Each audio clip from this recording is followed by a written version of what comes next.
ধরেন একটা ইচ্ছে যেটা এখনো অপূর্ণ রয়েছে, কিন্তু মনে হয় যে এটা যদি হয় তাহলে অলমোস্ট আপনার জীবনের ইচ্ছে পূরণ হয়ে যাবে। আমার আর কোনো ইচ্ছাই নাই। আমি কখনো ওই যে বললাম আমি কোনো কিছু প্ল্যান করি নাই, যেহেতু প্ল্যান না করে এত ভালো কিছু এসছে, সো ডেফিনেটলি ভালো কিছুই আসুক। কিন্তু একটা কথা আছে না, সবাই বলে যে খেতে দিলে বসতে চায়, বসতে দিলে শুতে চায়। তো এখন একটা লোভ, হ্যাঁ এখন একটা লোভ কিন্তু আমার মধ্যে সৃষ্টি হয়েছে, সেটা হচ্ছে যে আমাকে এত মানুষ ভালোবাসছেন, আমার অডিয়েন্স হয়েছে, এটা যেন মানে জীবনের শেষ দিন পর্যন্ত আমি যেন গানটা গাইতে পারি, কারণ গানের জন্যই তো তারা আমাকে ভালোবাসেন।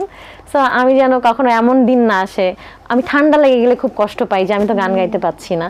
সো আমি যেন সুস্থ থাকি। আমার কাছে কেন যেন মনে হয় শিল্পীদের বোধহয় একটু ঘন ঘনই ঠান্ডা লাগে। গলাটা মেইনটেইন করার জন্য কি করেন? আইস খাই। আইস মানে আরো বেশি ভেঙে তাড়াতাড়ি রিপেয়ার হয়ে যায়? না, আমার আইস খেলে গলা ভাঙে না। সবাই এটাই বলে যে তুমি গান গাও বাট তুমি আইস খাও কেন? তো হচ্ছে আমার শুধুমাত্র গলা ভাঙে পেঁয়াজ খেলে আর আঙ্গুর খেলে। তো আমি আইস খেয়ে সেটাকে রিপেয়ার করি। আমি ওই দুটোকে অ্যাভয়েড করি, বাট আইস হচ্ছে আইস না খেলে আমার মনে হয় যে ওইটা আমার টেম্পারেচারের সাথে ওটাই যায়। আমি শীতকাল অনেক পছন্দ করি, ব্যালেন্স করার জন্য ওইটা খেতে হবে। লাস্ট কোয়েশ্চেন, নিজের কোন অভ্যাসটা বদলাতে চান?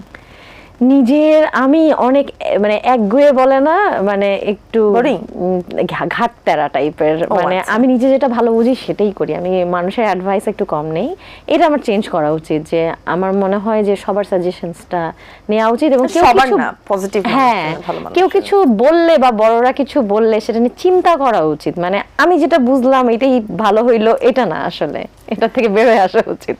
অবশ্যই তাই। অনেক ধন্যবাদ। আমরা একদম আয়োজনের শেষ পর্যায়ে চলে এসেছি, কিন্তু গানের মানুষটাকে আসলে এত অল্প গান শুনলে তো ভালো লাগে না। আমার তো আরো অনেক গান গাইতে শুনতে ইচ্ছে করছিল আপনার কাছ থেকে, আপনি গাইবেন। আমি শুনবো আপনার বেশ কয়েকটা গান আমার অনেক ফেভারিট। আচ্ছা যাই হোক, প্লেব্যাকটা সঙ্গীত শিল্পীদের বেশ পছন্দের, ভালো লাগার একটা জায়গা। আপনার প্লেব্যাকের গান আমরা শুনবো ধীরে ধীরে। ধীরে ধীরে তোর স্বপ্নে আমি কখন যে জড়িয়ে গেলাম, হো ফিরে ফিরে তোর গল্পে আমি কখন যে জড়িয়ে গেলাম।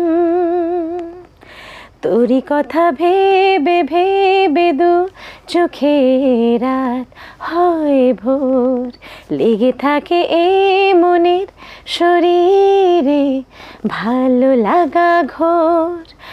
যত দূরে যাবে পথ আমি